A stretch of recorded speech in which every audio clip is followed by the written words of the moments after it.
Amigos, bienvenidos de nueva cuenta a este canal, a este podcast, a este programa de radio. Ya sabe usted que tenemos siempre 3 salidas y en esta ocasión estoy muy contento porque de verdad quiero platicar con esta maravillosa mujer que es autora, poeta. Todas sus cartas credenciales las vamos a poner aquí en pantalla para que ustedes la conozcan y en la descripción de cada uno de los lugares donde escuchen y vean esto. Ella es Elisa Corona. ¿Cómo estás, Elisa? ¿Cómo te va? Hola, Eric, ¿qué tal? Muy bien. Muy bien, ¿tú qué tal? Pues bien, muchas gracias. Muy contento de poder saludarte. Elisa Corona Aguilar, entre muchas otras cosas, entre libros, entre poemas, textos y demás, ha hecho una traducción muy singular en la que hemos querido detenernos en esta ocasión porque, no por lo singular tanto del ejercicio de la traducción, sino por lo singular del personaje y lo que significa, por supuesto, para el mundo del jazz, de la música y la trascendencia que esta misma tiene. Quiero felicitarte profundamente, Elisa, por este trabajo maravilloso que nos has llevado de la mano de una forma estupenda. Supongo que no es nada fácil, pues trasladar al español. Para los que más o menos sabemos un poco de inglés, sabemos y conocemos que hay cosas que no son tan sencillas, ¿no? De hilvanar o de poner en términos prácticos para nuestro idioma. Cuéntanos primero, por favor, cómo es este proceso para pues llevar a las letras al español un libro que tiene además ya unos años, ¿no? Que fue escrito. Cuéntanos todo, por favor, de este libro ahora renombrado Mingus y Mingus. Y gracias por tu tiempo y por estar con nosotros. Gracias, Eric, gracias a ti también por esta invitación. Pues sí, como dices, esto de la traducción es un proceso bien complejo y que por algo han insistido tanto en que la traducción es una traición siempre, que siempre acaba uno debiéndole a alguien, ¿no? Sí. Uno queda mal con todos, no queda mal con el autor, queda mal con el lector. Pero pues en el fondo está este deseo de llevar la traducción a más lectores, ¿no? A lectores que no podrían acceder al libro. Claro. Si quisieran hacerlo porque no tienen la herramienta del inglés y que de todas formas pues es de gran interés para ellos, tal vez por la cuestión del jazz, ¿no? De la música, o incluso simplemente por asomarse a esa época de los 70s, ¿no? De los músicos y los artistas de Nueva York en los 70s, y pues también por esta gran conexión con México que tenía Mingus, y que pues su vida transcurrió entre Los Ángeles, Tijuana y Nueva York y México, y pues yo pensé que valía la pena, ¿no? Hacer este intento, aunque siempre acaba uno debiéndole a alguien, pero creo que muchos lectores lo pueden apreciar y agradecer también. Hace rato me decías que estás en Cuernavaca y supongo que tiene una conexión directa, por supuesto, con la última ciudad que vio a Charles Mingus allá en 1979, pero también estaba viendo algo de la charla que tuviste con la Fonoteca Nacional y me dio mucha curiosidad saber esta conexión que fue como muy casual, ¿no? De pronto conectarte con la vida de Mingus a través de pues, uno de sus más grandes estándares. Sí, pues esto fue así como de esas casualidades de la vida, ¿no? Yo estaba en Cuernavaca estudiando jazz en un taller con un maestro de música, Tony Bravo, con otros compañeros, y estábamos tocando Goodbye Pork Pie Hat, o tratando de tocar Goodbye Pork Pie Hat, que es como de estos estándares pues tan populares de Charles Mingus, y el maestro dijo, ay, pues sí, además él murió por aquí en una casa que está en la privada de Humboldt, ¿no? Entonces, desde entonces se me quedó esa cosa de, pero ¿qué hacía aquí, no? Seguramente lo que hacían aquí muchos extranjeros, ¿no? Que venían como que a su casa de campo, de retiro, pero pues después me di cuenta de que murió aquí, ¿no? Por varias circunstancias, y me pareció que había pues esta conexión pues muy intensa, ¿no? Tiene un disco sobre Tijuana, tocó en la sala Nezahualcóyotl un año antes de enfermar, entonces esa conexión fue la que me atrapó y me fue encaminando, ¿no? hasta encontrar el libro de su Mingus. Pero ya estabas en los caminos diabólicos y perversos del jazz desde antes, supongo. Pues más o menos, yo digo que Charles Mingus arruinó el jazz para mí porque, porque es un jazzista muy inusual, ¿no? Entonces fue de los primeros jazzistas que escuché, y entonces uno se queda con la idea de que así es el jazz, ¿no? Así de estrambótico, así de inconexo. Claro. Siempre digo que es una persona que parecía que no tenía ningún respeto por los bridges, no le interesaba que hubiera puente entre una sección y otra. Todo era un pegoste y un collage y no le importaba, ¿no? Entonces luego descubrí que pues todo el jazz no suena así, en realidad era el raro del jazz y el hombre furioso del jazz, como quisimos recargar en la portada. Entonces sí, ahora pienso que Mingus arruinó el jazz para mí, porque después yo decía, a ver, pero tiene que haber alguien tan loco como él, y no, realmente no. Sí es como que un compositor bastante único en ese sentido, ¿no? Bueno, es que las personalidades de quienes, tú lo sabes, se dedican a este género, sí son totalmente inconexas, ¿no? O sea, hemos visto una cantidad de historias que no las puedes creer. Si entras a la vida de Duke Ellington, ¿no? Estarás seguramente de pronto asombrada viendo cómo le importaba tantísimo sus camisas y sus botones que estuvieran perfectamente, o sea, unas obsesiones extrañas. Y aquí es donde yo quiero decirte que pues me ha volado la cabeza este texto, porque generalmente uno pues piensa en los músicos como en héroes, como nos grabaron los héroes nacionales en la primaria, ¿no? Que era así, Benito Juárez era muy bueno, era un pastorcito, rectos, ¿no? No tenía ningún tipo de vicio ni de nada. Y entonces uno piensa en Charles Mingus como un músico fantástico, creativo, muy bueno, ¿no? Un hombre cariñoso, afable, y cuando uno empieza a leer las historias, no lo puedes creer de verdad. Y entonces te recuerda que finalmente son seres humanos tratando de hacer lo suyo, pues lo mejor posible, ¿no? Como en el texto, de hecho, lo dice, ¿no? Tú trata de hacer lo mejor que puedas hacer, de dar lo mejor que puedas dar, y listo, ¿no? Claro, sí, eso es lo que me fascinó a mí de esta autobiografía, porque además, pues es una visión muy particular de una mujer que una y otra vez dice cómo amaba yo a ese hombre, ¿no? Pero se está también quejando de él y renegando de esa relación tan violenta que tenían, violenta emocionalmente, ¿no? Y de puros jaloneos, o sea, de esas personas que son dispares y que se encuentran y ya no se pueden soltar. Y que ahí está como que ese secreto, ¿no? Pareciera que es pues una revelación realmente su vida respecto a lo que era el amor y lo que era vivir, porque ella lo dice también una y otra vez, ¿no? Ese hombre estaba más vivo en silla de ruedas que la mayoría de la gente que yo conozco, ¿no? De pie. Sí, claro. Sí. Quiero entrar un poco más a esta parte en donde tú te enteras que estás a unos kilómetros de la casa de Charles Mingus. ¿Qué pasa ahí? ¿Vas a conocer la casa? ¿Cómo empieza? ¿Cómo se teje esta historia? Pues mira, esa vez, ¿no? Cuando yo me enteré de que había muerto aquí en Cuernavaca, son de esas cosas que se van asentando ahí en la memoria y en las notas, y lo dejas guardado un tiempo. Me fui a buscar su autobiografía, la de él, que es este texto que tradujeron como Menos que un perro, que se llama Beneath the Underdog. Uh-huh. Y lo leí y seguí rascando ahí, ¿no? A ver qué había de Mingus. Lo primero que me brincó también fue esta cuestión pues del el cuerpo, ¿no? De quién era él. Allá se refieren a él como un hombre afroamericano, pero uno lo ve aquí y dices, este podría ser mi vecino, podría ser mexicano, ¿no? Y él todo el tiempo eso decía. Y luego pues ya muchos años después descubrí la casa, que es un hotel que, bueno, un tiempo fue el Hotel Pomarrosa aquí en Cuernavaca. Es una casa muy grande en una de las privadas de Humboldt, en unas cuadras del centro, y he ido a tocar ahí a la puerta varias veces, ¿no? Y no me abren. Parece que el hotel quedó como en remodelación, parece que cambió de dueño. La última vez que me abrieron, pues estaban ahí trabajando, remodelando la casa, y el señor me dijo, no, es que no la puedo dejar entrar porque me van a regañar.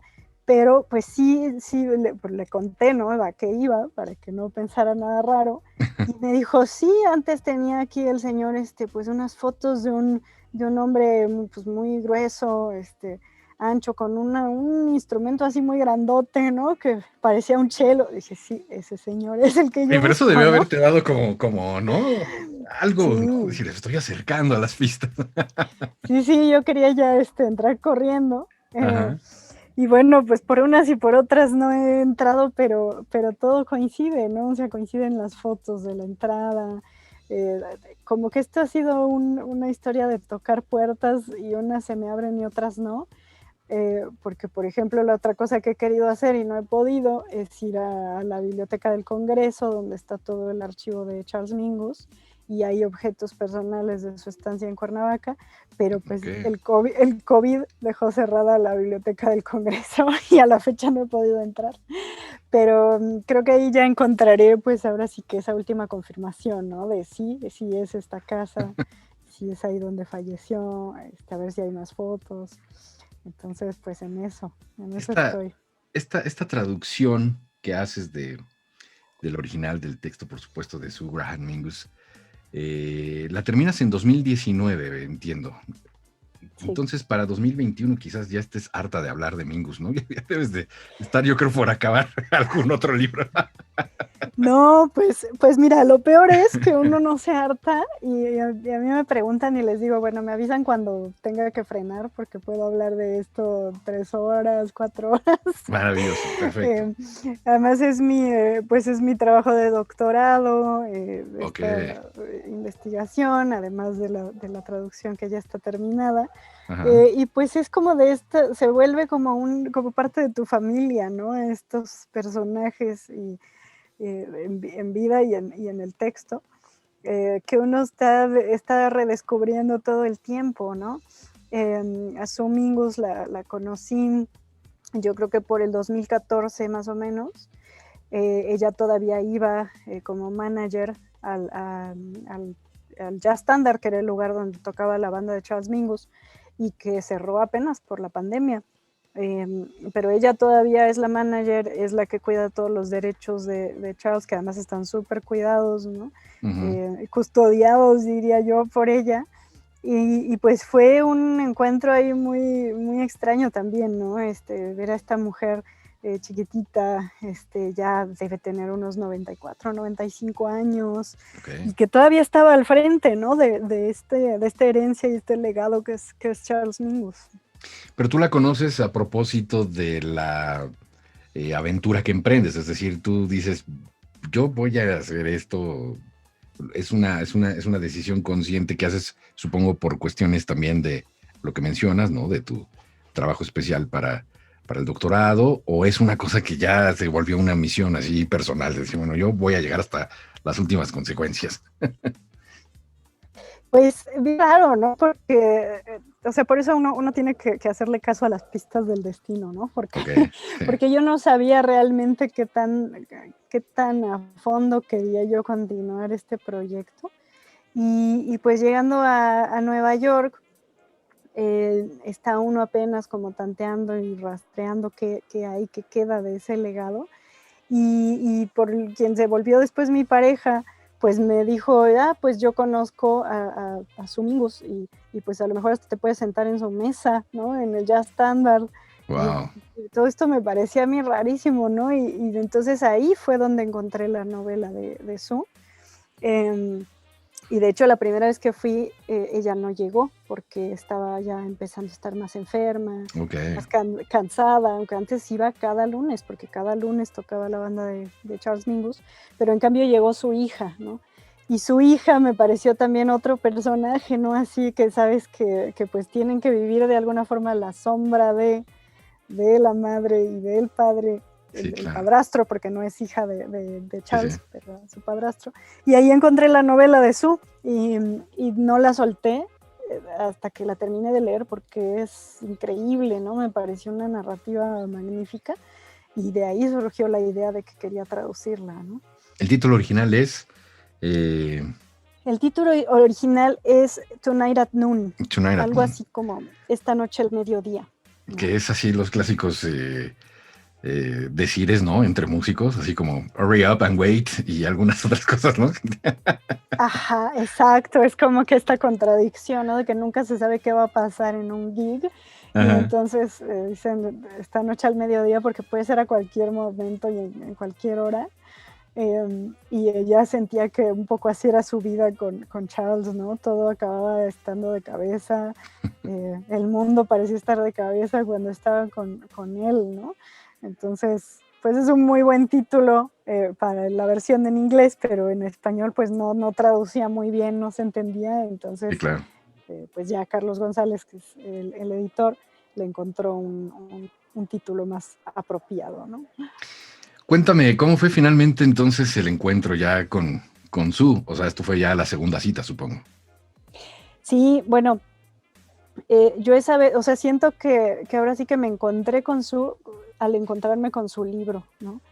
Me pareció así fascinante. Y después, cuando ya la conocí de pasada, ¿no? Porque llegamos, la banda de Charles Mingus tocaba 2 sets. Entonces, si tú llegabas al set de las 7:30, a las 8:45 que acaba ese set, te corren y viene el siguiente set a las 9, ¿no? Una cosa que Entonces aquí en México ha costado mucho trabajo que la gente lo cache, porque aquí hay algunos exacto. clubes de jazz que el primer set desde, gracias ya. No, yo, porque, oiga, no, es mi mesa, yo aquí me voy a quedar. Yo, ¿por qué me voy a ir, En no? México no ha funcionado mucho. Sí, sí, no, ya era una cosa así muy estricta de que en la última canción te están aventando la cuenta Ajá, para que pagues y te vayas, ¿no? claro. Ahora sí que comes y te vas. Este, y entonces yo iba saliendo cuando ella iba llegando, Ok, su hija me reconoció, entonces me dijo, mira, ella leyó tu libro o algo así, le dijo, ella es escritora. Y me preguntó, ¿y eres artista también? Algo así, 2, 3 palabras intercambiamos. em, y le dije, pues, que me había encantado su libro. Y después, por este mismo contacto que fue también la directora Karin Kunrod, que es una directora de teatro de Nueva York, ella fue también la que me dijo, vamos a que la conozcas, ¿no? Vamos a su departamento a verla, a saludarla, ¿no? Y pues por azares del destino, esto pasó el día en que eligieron a Donald Trump presidente de Estados Unidos. Entonces estuvimos a punto de cancelar, ¿no? Porque o sea, Nueva York parecía una tumba, ¿no? De la claro. depresión. Estábamos todos horrorizados, pero dijimos, bueno, vamos, ¿no? Aunque sea a llorar juntas. Y, y a mí no se me olvida, ¿no? Ese día de haber llegado ahí a su departamento de Sue y que ella relacionara esta canción de Fables of Fables con Donald Trump, ¿no? Decía que jugaban a esto, ¿no? A cambiarle la letra a esta canción que era antirracista, ¿no? Sí, claro. Y a sustituir al gobernador de ese entonces, que era el que quería prohibir que se integraran las escuelas, y ella lo relacionaba ahora con Donald Trump, ¿no? Entonces, pues habla de qué tan relevante es todavía su trabajo, su obra. Eh, yo dije, esa visita valió la pena por ese momento, ¿no? En que ella me contó esto, que platicamos 2, 3 cosas y ya, ¿no? Y ya Maravilla. nos fuimos a llorar a nuestra casa. Oye, pero es un acto maravilloso del destino y de la buena suerte, de verdad, porque, no sé, a veces leyendo el libro, de pronto uno incluso hasta no se puede explicar, ¿no? Que de pronto hubiera gente que maltratara a Charles Mingus o que los taxis no se detuvieran, ¿no? O que tuviera que levantar de la mesa o tuviera que pedir cosas desorbitadas para que lo pudieran atender como se merecía, obviamente temas otra vez de raza y demás. Lo que, como te comentaba, lo vuelvo a poner en un plano humano, pero al mismo tiempo un humano difícil de descifrar. Tú cuando estabas leyendo el libro y cuando hiciste el trabajo de traducción, ¿qué pensaste? ¿Llegaste a alguna conclusión? ¿Charles Mingus necesitaba de verdad ayuda? ¿Tenía algo? ¿Era un referente de su niñez, de los maltratos, de lo difícil de su vida? ¿O de verdad sí debió haberse quedado en aquella institución mental otro rato? En la que se fue a meter además voluntariamente, Además, ¿no? él solito, claro, ¿no? Que pues, ya veo a quién me saca. Sí, sí, sí. Pues yo creo que era una persona, pues sí, es que de verdad que lo define muy bien esta cuestión del enojo y la furia, ¿no? Y era una persona muy contradictoria, ¿no? Y se sabía muy bien estas contradicciones. Y una de las cosas que yo, digamos, que defiendo, ¿no? En todo lo que he escrito de él, es que precisamente esta contradicción en gran parte era porque era una persona que tenía un poco de todo en cuestión de su origen. Y esto era algo que no se podía aceptar en ese tiempo en los Estados Unidos. Bueno, a la fecha no se puede aceptar, ¿no? Era una persona que descendía de nativos americanos, de asiáticos, de blancos, ¿no? De hombres blancos. Ujú. Entonces él sabía que tenía todas esas cosas y la gente lo veía así como que ahora sí que no soy de aquí ni soy de allá, y eso lo enfurecía porque era una situación en la que no se sentía parte ni del mundo del jazz, que era de los negros en ese momento, eh, ni del mundo de los blancos, ¿no? Porque ahí también lo discriminaban, y, y entonces él tenía, como lo dicen muchos pues de sus amigos que lo recuerdan, que él tenía esta cruzada personal por acabar con la separación entre músicos, ¿no? Y fue algo en lo que insistió muchísimo, en juntar músicos blancos, negros, latinos. Eh, y creo que en eso era una persona muy cuerda, o sea, él dice en su autobiografía que es una locura y que la gente la lee como si fuera una cosa totalmente fantasiosa, pero él dice cosas como: yo lo que quisiera es existir en un mundo sin raza, ¿no? Ahí es donde deberíamos de existir, en un mundo en donde no importara eso, ¿no? Y pues eso es de una persona muy avanzada para el contexto tan terrible en el que creció y en el que a diario sufría de ese racismo, ¿no? En cómo le pagaban, en cómo lo rechazaban de festivales, en cómo lo trataban en la calle, en el restaurante. Y también creo que también un poco por eso resolvió su contradicción acá en México, ¿no? Porque en México pues nadie lo trataba como extranjero mientras no lo oyeran hablar. Era como que, un mexicano más que anda por ahí. Este, eh, aunque él tenía pues este beneficio de llegar acá con dólares, ¿no? Cuando en Nueva York ya estaba muy mal económicamente, estaba casi en quiebra, ¿no? Claro, claro. Sí, que musicalmente quizás esa etapa pudiera ser descrita con aquel tema de cumbia y jazz fusión, que seguramente lo has escuchado y que habla precisamente de esta cosa estrambótica y esta locura, pero con una cosa ya con otra raíz, ¿no? No sé, o sea, finalmente sí hay un apego, ¿no? Sí, sí, además, justo este disco de Cumbia Jazz Fusion fue lo último que grabó. En un par de canciones ya no tocó él, y estaba ahí dirigiendo, ¿no? Tratando de dirigir a los Ujú. bajistas. Y yo tuve la oportunidad de entrevistar a dos de los congueros Ok. que tocaron en Cumbia Jazz Fusion, que fueron Rey Mantilla y Cándido Camero. A Cándido ya no lo alcancé porque falleció hace poco, pero hablé con él por teléfono, ¿no? En su Wow. cumpleaños número 99, ya iba a cumplir 100 Ok. y se moría de ganas de cumplir 100 y ya no llegó por unos Y, meses, ¿no? Pero a Rey Mantilla sí lo entrevisté y pues él decía, ¿no? Ahora sí que entre todas las impresiones vagas de Mingus decía, pues era una persona que sabía lo que quería y que tú te callabas y tocabas, ¿no? Y también pues la pregunta así más directa, ¿no? Que se le hizo Junior Terry, que es un músico cubano también muy reconocido, él fue conmigo, él me lo presentó, y le dijo, bueno, ¿y alguien había hecho algo así como lo que hizo Charles en Cumbia Jazz Fusion? Y dijo, nunca había habido algo como lo que hizo él, ¿no? Entonces, no, es eh, maravilloso.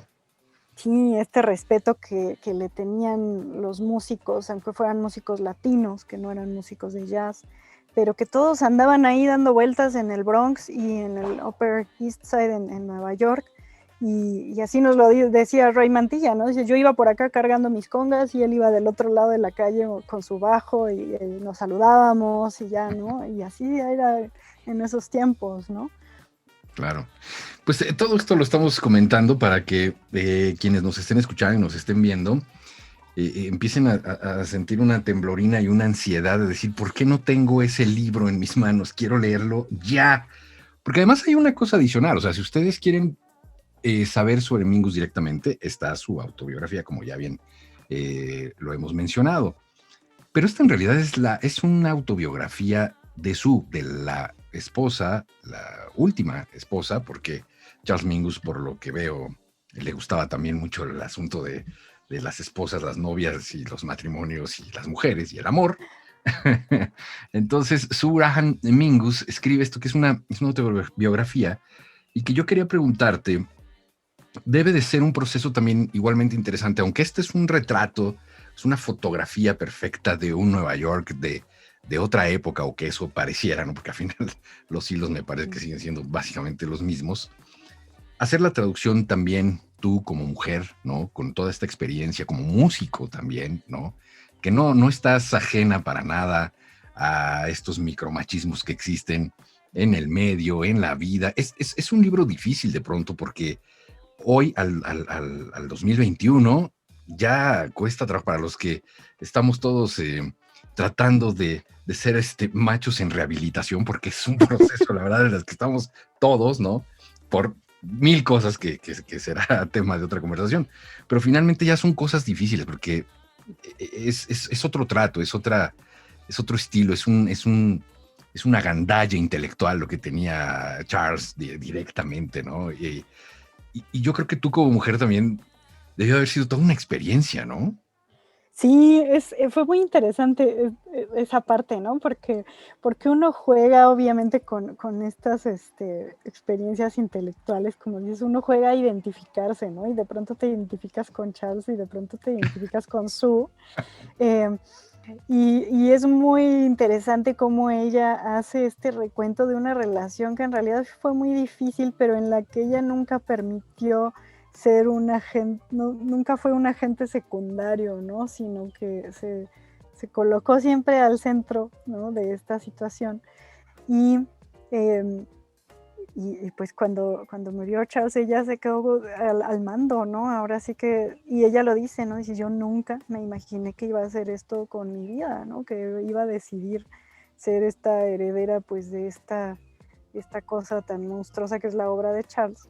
Em, y creo que hace falta en esta época en que, como dices, estamos recalibrando las relaciones, estamos descubriendo de que el micromachismo, que las relaciones no son rosas y todo esto. Creo que hace falta leer historias como la de Sue, porque es una persona que habla muy directamente de lo difícil, la batalla constante que era estar con Charles y al mismo tiempo del amor tan profundo que se tenían y de cómo pasaban ahora sí que del infierno al paraíso, y era un jaloneo constante, pero ella nunca jamás se arrepiente de todo lo que vivió con él, ¿no? Claro. Y de pronto me identifico, ¿no? Así con cosillas que ella dice, ¿no? Que además ella venía de otro matrimonio, ella también tenía 2 hijos, Uh-huh. y que terminó ese matrimonio, además murió el padre de sus hijos, que era un italiano, creo que cineasta o artista de alguna forma. Y ella dice que, pues, que de los pleitos con él siempre era que le decía, tú eres de esas mujeres que tienen siempre en su bolsa un boleto a Miami o algo así, como diciendo que ella siempre parecía que estaba a punto de escaparse, ¿no? Sí. Y que por eso eran los problemas, pero ella nunca se sacó ese boleto a Miami, o sea, ella siempre cuidó mucho como su distancia y su libertad, a pesar de que era una relación tan intensa, ¿no? Con Charles. Entonces sí, yo soy partidaria de leer y de ver cómo siempre las relaciones van a ser contradictorias, ¿no? Siempre van a ser conflictivas, nunca va a haber esta relación prístina, blanca, libre de violencias, libre de contradicciones, y hay formas de vivirlas y de enfrentarlas, ¿no? Especialmente con esta pareja, ¿no? Que tú puedes decir que incluso ella venía completamente de otro mundo, o sea, ¿no? Un poco hasta burguesía inglesa, un poco ¿no? Cosas que probablemente para muchos sean incluso muy lejanas, ¿no? Y que determinara al lado de este hombre, pues es verdaderamente como la esencia de esta maravillosa historia de amor. Y que además, en el camino, para los que quieran entrarle al libro, se van a encontrar cosas asombrosas como, o sea, yo jamás, mira, tengo más de 20 años dedicándome al mundo del jazz y jamás me hubiera imaginado que Bert y que todos ellos tenían rollos budistas, ¿no? Que estaban muy cercanos al budismo. Y ahí es cuando sí se deconstruye de plano la imagen que tiene uno sobre los personajes, ¿no? Sabía uno que estaba medio loco, pero porque además pues estar escuchando, por ejemplo, el disco de Clown, ¿no? La historia que cuenta ahí en ese disco, y después la fuerza del 2BS, ¿no? El Light and Fight Song, y lo que es, por supuesto, Charles Mingus, ¿no? Y después imaginárselo haciendo estos otros ejercicios es rarísimo, es un encuentro brutal. ¿Cuánto te tardaste en hacer este trabajo? Traducción, mira, soy una persona que trabaja muy desordenadamente, entonces de repente la agarro, la suelto, la dejo descansar un tiempo, pero yo creo que unos 2 años, 3 tal vez. ¿Y tu proceso autocrítico cómo funciona? O sea, es muy raro, ¿no? Porque, y ahí también, pues por supuesto agradezco mucho las observaciones siempre de Carlos González, de mi editor, que siempre fueron como muy acertadas, ¿no? De lo que suena raro, lo que suena incompleto. Pero creo que yo pienso que uno tiene que traducir con un lector en mente, ¿no? Entre otras cosas, ¿no? Un lector en mente porque si uno empieza a preguntar entre músicos, ¿no? ¿Cómo dirías tú esto, ¿no? En español. Como que muchos músicos, sobre todo los que están más en el mundo del jazz o de la música extranjera, te dicen, pues déjalo en inglés. Y después, pero el libro es para que lo lea gente que no lee inglés, ¿no? Entonces... Es más, no lo traduzca. Es más, ya mejor déjalo así, ¿no? Entonces, si cae uno mucho sí, a veces se tiene que dejar, ¿no? Pero a veces, o sea, hay que hacer el esfuerzo de buscarle una especie de traducción, aunque una vez más se traicione uno que otro sentido, ¿no?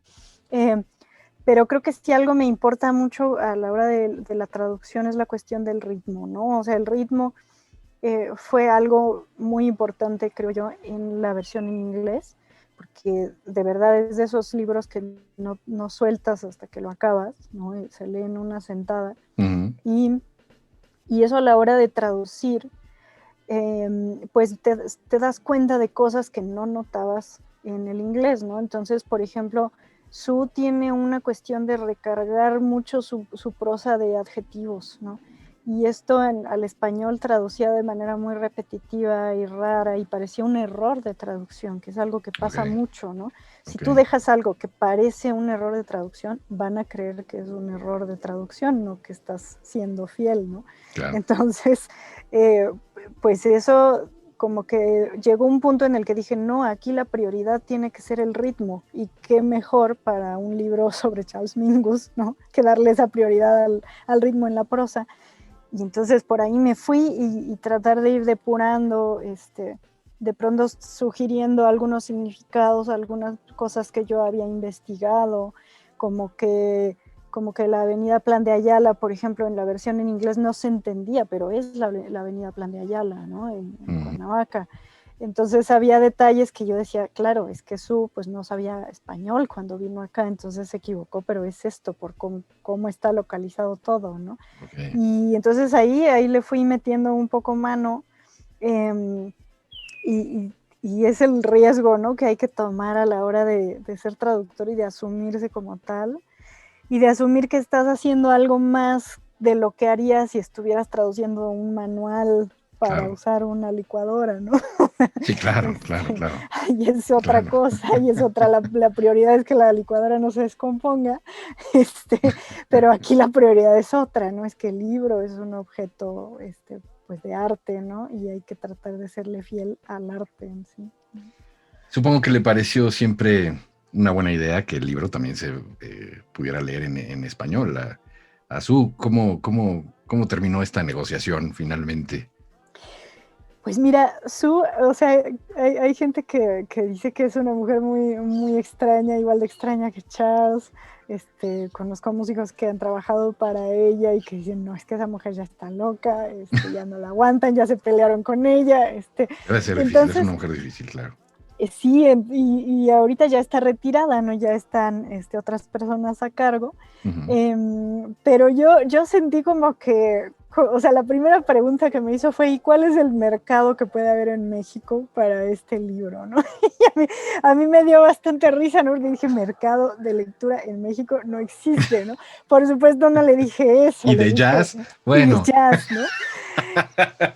Pero bueno, por supuesto yo no le iba a decir eso, le dije, pues hay muchos músicos que son fans de Charles Mingus, que es cierto, hay mucha gente que le va a interesar la historia de Charles en México, que es cierto también, y mucha gente que le interesa este ambiente de los 70s en Nueva York y acá, que es un gran retrato de esa época, pero ahora sí que para mí era una cruzada también muy personal de traer su historia de regreso a México y de regreso a Cuernavaca, ¿no? Así como ella pues tuvo que llevarse sus cenizas hasta la India, se las llevó porque él quería que las esparcieran en el Ganges. Yo dije, pues yo quiero traer de regreso su historia a Cuernavaca, ¿no? Sentí que esa era la misión, ¿no?, de esta traducción. Y creo que puede haber muchos interesados en ella, ¿no? Y te lo agradecemos muchísimo, de verdad, porque pues uno, por supuesto, deduce que este es un trabajo brutal de horas y horas y de dedicación, y como dices también, o de pronto de decir que repose un poco. Supongo que también el trabajo de traducción debe de contraponerse un poco con el asunto de la obra propia, ¿no? De decir, yo quiero escribir también, a qué hora, ¿no? Porque pues es todo el tiempo estar siendo como la intérprete de alguien, de un estilo, de un ritmo, ¿no? Y decir, bueno, Sí. y tú como autora también, supongo también tenías ganas de sentarte a hacer lo tuyo, ¿no? Sí, sí, eso es un trabajo muy raro y en el que he caído también casi que por casualidad, ¿no? O sea, yo estaba todavía en la carrera cuando un profesor me recomendó para una traducción, casualmente también de un escritor que residía en Nueva York. Y fue de estas cosas que no me di cuenta a qué hora empecé a disfrutar tanto, ¿no? Y ya después, pues, conocí a otros escritores que le han dedicado una gran parte de su trabajo y de su vida a la traducción, como Sergio Pitol, Claro. eh, y que decían cosas, ¿no? Como, sí, pues yo sí escribo bien es porque fui traductor. Entonces, me empezó como que a atrapar esa labor y me ha perseguido en distintas formas. Y pues ahora estoy ya en este plan de que yo traduzco lo que yo quiero y se lo propongo a las editoriales, porque me parece que sí hay que insistir en que la traducción es una obra y una labor creativa también, ¿no? Claro. La traducción es una obra en sí, hay editores que todavía no entienden eso, ¿no? Que una traducción es una obra también del traductor, ¿no?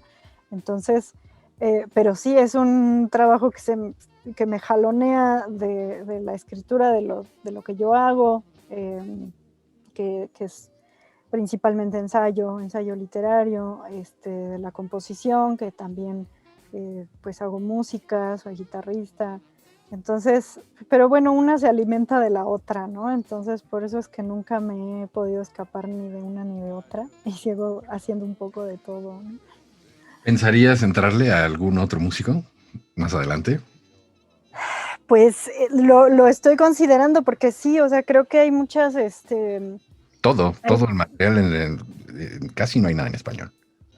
sí, o sea, hay cosas muy atractivas en las biografías, ¿no? Las autobiografías Ujú. de los músicos. Entonces, pues sí, es cosa de ver qué se puede traducir, qué se puede hacer. Alguien tan prolífica como Patti Smith, que escribe muchísimo. Em, este libro me dejó un poco también la tentación de profundizar en Joni Mitchell, que fue la última que trabajó con Charles, o sea, él estando aquí ya muy enfermo en Cuernavaca. Joni Mitchell vino a verlo para ajustar los últimos detalles del álbum que se llamó Mingus, y que para ella fue como una situación muy rara porque se estaba adentrando en el mundo del jazz un poco sin saber a qué iba, y además pues luego se murió Charles y el disco salió póstumo. Y pues ella es otro de estos personajes, ¿no? Que tiene tanto escrito y tanto compuesto que pues, se merecen esa atención, ¿no? Sí, claro. A ver hacia dónde me jala el destino de la traducción. Ese sería una muy, muy complicada, ¿eh? Porque sé que Joni Mitchell es muy, muy complicada. La última vez que estuvimos haciendo cosas en Montreal, le preguntaba yo al director del Festival de Jazz de Montreal quién le faltaba, ¿no? ¿A quién no había tenido? Pues ya está todo el mundo ahí. Y me dijo, Joni Mitchell es la única que nunca ha aceptado venir al Festival de Jazz de Montreal, ¿no? Por esta personalidad fuerte que tiene, ¿no? Es un gran reto, estaría increíble poder hacer algo con ella. Y también de pronto me da tentación, bueno, por Charles, que me adentré a estudiar todos estos músicos que eran como músicos secundarios del mundo del Latin Jazz en Nueva York, como quienes te decía, Ray Mantilla, Cándido Camero. Y digo, es que ahí hay un mundo también que tiene que ser más documentado y más explorado. Porque ellos eran los testigos, ¿no? De todo esto, y además los artífices, porque ellos eran a los que les decían, toca una cumbia y yo aquí encima voy a tocar el jazz, y tenían una serie de anécdotas pues buenísimas. Ray, qué fortuna haberlo entrevistado todavía, y murió un par de meses después, ¿no? Entonces de pronto se me antoja también irme por ese lado, ¿no? De a ver cuántos de los congueros, de los bongoceros viejitos de Manhattan todavía están tocando por ahí, ¿no? No, y hay montones, y historias seguro habrá también increíbles. Pues Elisa, de verdad, muchísimas gracias por tu tiempo, pero particularmente por el tiempo que le invertiste también a este material, porque eso falta mucho. Yo te puedo asegurar que hay muchísimos fanáticos del jazz y de Charles Mingus que seguro irán a correr por su libro, Mingus y Mingus, mi vida con el hombre furioso del jazz, la obra de Sir Graham Mingus y la traducción de Elisa Corona Aguilar, de Cifra Editorial. Tienen que tenerlo y leerlo. Ya, además, para un fin de semana, yo creo lo terminan, porque de verdad no suelta, el libro no te suelta. Y eso, especialmente yo me quedo con esa parte de ese eterno recordatorio de decir, son todos humanos y todos con sus bondades y sus maldades y sus defectos y sus cosas. De pronto tendemos mucho a decir este gran maestro que es absolutamente, y no, seguramente se fue directo al cielo, ¿no? Por toda la música que nos dejó y demás. Y de pronto estos desórdenes y demás nos ayudan también a entender mucho de las obras, ¿no? Mucho de los discos, muchos de los momentos en que se grabaron y por qué se hicieron de esa manera. ¿Tú con qué te quedas? ¿Con qué es lo que más te atrapó de toda esta historia y de este proceso?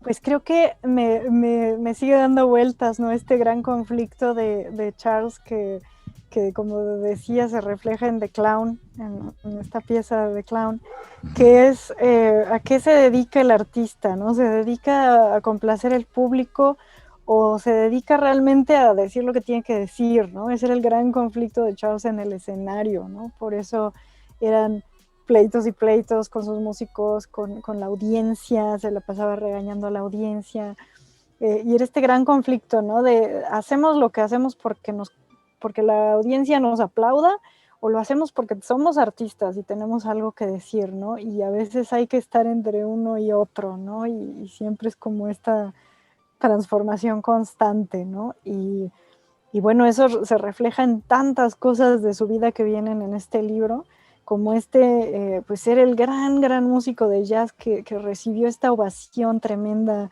en uno de los últimos conciertos que dio en Estados Unidos, a pasar a ser el hombre en silla de ruedas paralizado, que acá en Cuernavaca alguien lo confundió con un pordiosero y le dejó una moneda, ¿no? Pensando que estaba pidiendo dinero. Y así es la vida, ¿no? O sea, es de arriba a abajo. Ajá. Y creo que esa es la gran pues la gran enseñanza de su vida, ¿no? Que puede estar el mundo de cabeza y voltearse otros 360 grados y uno tiene que seguir con toda la energía y vitalidad que se pueda, ¿no? Mira, Elisa, si yo no hubiera leído ya este libro, ahorita saldría corriendo por él con eso que acabas de decir. Maravilloso, de verdad, muchísimas, muchísimas gracias por tu tiempo. Te quedas con mi envidia más profunda de estar en la eterna primavera. Hasta los pajaritos se oyen en esta grabación, lo cual me pone muy envidioso. Pero te mando también un abrazo enorme, gracias de verdad. Y esperamos encontrarnos pronto para cualquier otro trabajo. Siempre vamos a estar interesados en ti, en lo que estés haciendo. Muchísimas gracias. Muchas gracias, Eric. Gracias por el espacio y por toda la charla y la plática. No, me encontré un placer. Gracias. Y a ustedes los espero en el siguiente programa, en el siguiente video, el siguiente podcast. Ya saben, cada semana tenemos un nuevo episodio. Hasta pronto.